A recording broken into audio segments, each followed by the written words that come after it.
Today we are going to talk about something very important, which is decreased performance in climbing.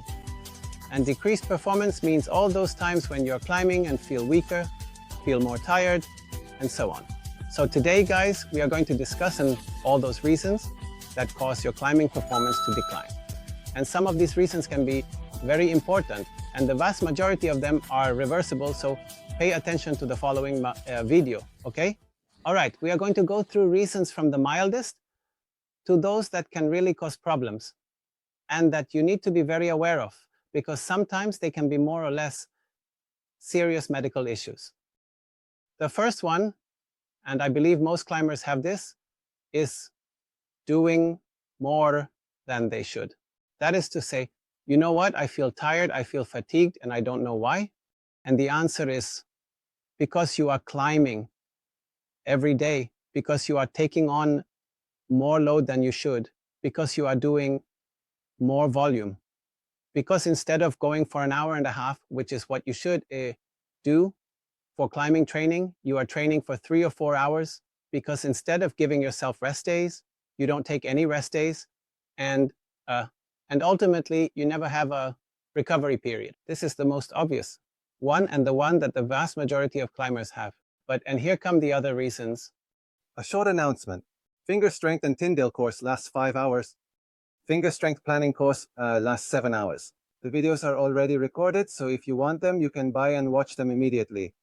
And if you also want to train with me, just write to me on Instagram, whether it's for the Tindeq finger strength courses, finger strength planning, or if you want to train with me.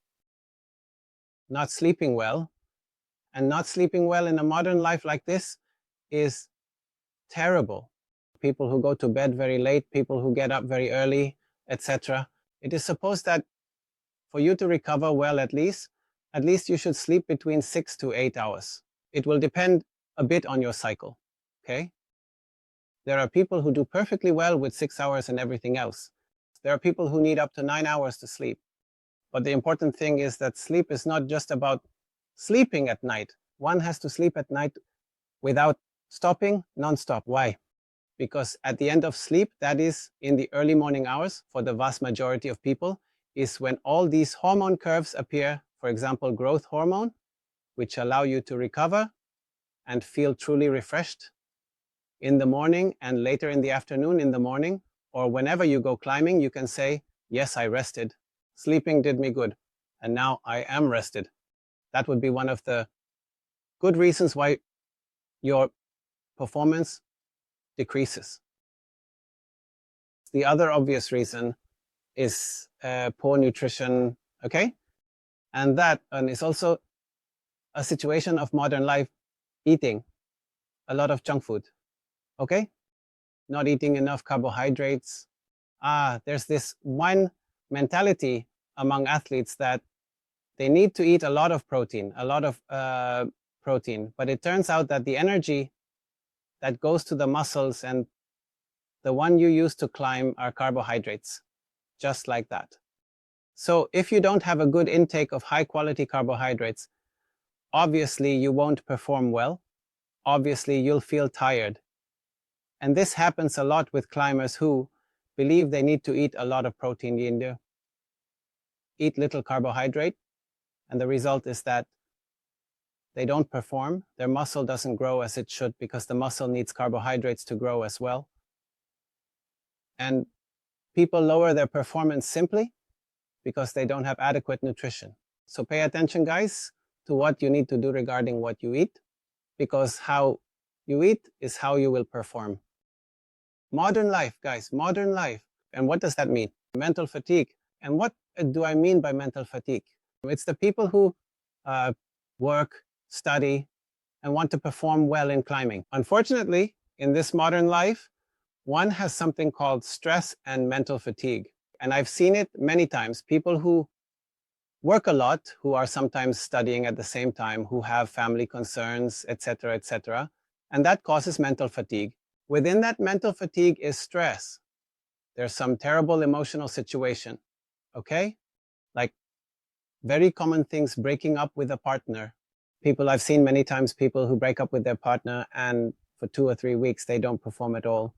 It's obvious that it's an individual thing. But the vast majority of people who lose their partner are in a very stressful situation, and it's obvious that their performance will decline, or that things went badly for you at work, or that you had a fight with a friend, or that you had a family argument. Anything mental that takes you a bit out of that comfort zone you have, uchina, when you don't have these things, it makes your performance in climbing decrease, okay? And this is also seen in other sports. People who are happy perform well. People who are unhappy perform poorly, okay? And that thing of, no, with climbing, I forget everything. Yes, it might be true, but that doesn't necessarily mean your performance will be high, because there are people who, with climbing, their mind gets a bit free from all this stress. But when you look at their performance, the performance is still poor. So guys, solve personal problems, resolve everything, because anything that takes you a bit out of that mental state of stability can make your performance drop a lot. Now, the other situation is with women. And what do I mean by women? Menstrual fluctuations. There's a lot to discuss here, because I know that recently it has become very trendy to say that menstruation greatly changes women's performance, but studies show that it's not the case for everyone. There are women whose performance will decrease a lot according to their menstrual cycle, okay?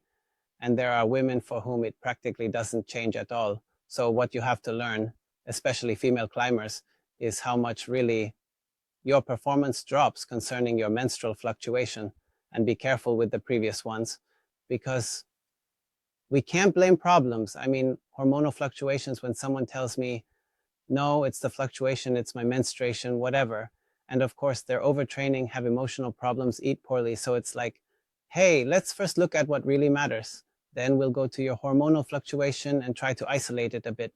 In this case, the advice is individualization, meaning that each woman should try to objectively determine what the drop in her performance is concerning her menstrual fluctuation. And we come to things that are indeed things to be very careful about, and those are medical type problems. I would say that one of the main causes is anemia, and anemia is very symptomatic. Anemia is a lack of red blood cells in the blood, and what red blood cells do is carry oxygen to my muscles. So if I have a low amount of red blood cells, less oxygen reaches my muscles, and that translates into fatigue, okay? And this needs to be watched carefully, because anemia is a fairly common disease and is quite common mainly in women. Why? Because of menstruation and everything else. So let's not blame everything else again and be attentive to things like anemia, because I have seen several cases of women whose performance didn't improve, and it was simply a matter of requesting a blood test. And the girls, for example, had anemia, which in the vast majority of cases was mild, but that mild anemia prevented their performance from improving. I would say that this is one of the main medical causes, medical ones as such, that prevent your performance from improving. And within that, anemia are all the deficits of whatever, vitamin deficiency, poor nutrition, which in a way is the other thing, but also leads to nutritional deficits, etc. So if you have low performance and can't focus on the other alternatives, you need to try to get some medical test to rule out these medical situations. And finally, bad medical situations. And those are, for example, kidney failure, which I have seen a couple of times, liver failure, and very, very rarely, in my case with athletes, heart failure. There are also other diseases like osteomuscular dystrophies, in neurological problems, etc. But those in general tend to be obvious, because many of these things won't let people do sports. I mean, there are very specific situations, for example, in kidney failure, liver failure, that go very unnoticed, especially in the early stages, but they cause people's performance to drop. So people might have a mild kidney failure or moderate kidney failure and still be able to do sports, and their performance drops. And if someone isn't there paying attention to what this means, it can go unnoticed.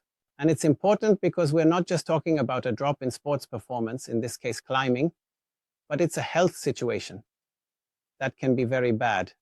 And it can lead that climber to death if not treated as it should be. Now, to conclude, another situation of performance drop that is also related to health, and I placed it at the end because ultimately it's a health issue, are injuries. Because there are people who won't necessarily feel pain, or the pain will be so minimal that they tend not to give it importance. And these people tend to have a drop in performance. In fact, when we do finger strength exercises, and we are measuring both the right and left hand, and they were even, and suddenly you see there's a 10-15% imbalance between the right and left hand, and the person hasn't said anything, okay? But you notice that performance has dropped. During a physical exam, you might say, hey, does your wrist hurt or does this knuckle hurt?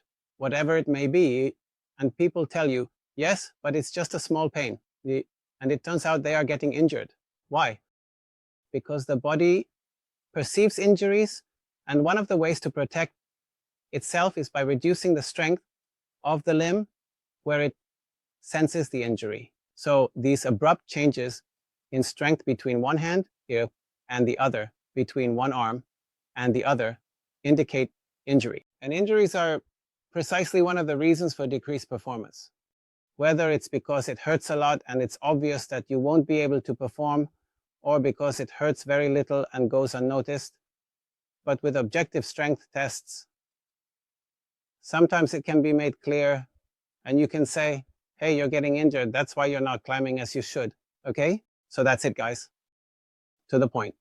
When you experience a decrease in climbing performance, try to consider this entire list of possibilities, from the most obvious to situations that would be very terrible. But don't lose sight of the fact that performance decreases can be due to reasons that the vast majority, or a lot of the time, are reversible. They are reversible. So from that perspective, your coach or you yourselves should do something to prevent these situations from arising and to be performing, in parentheses, almost always well.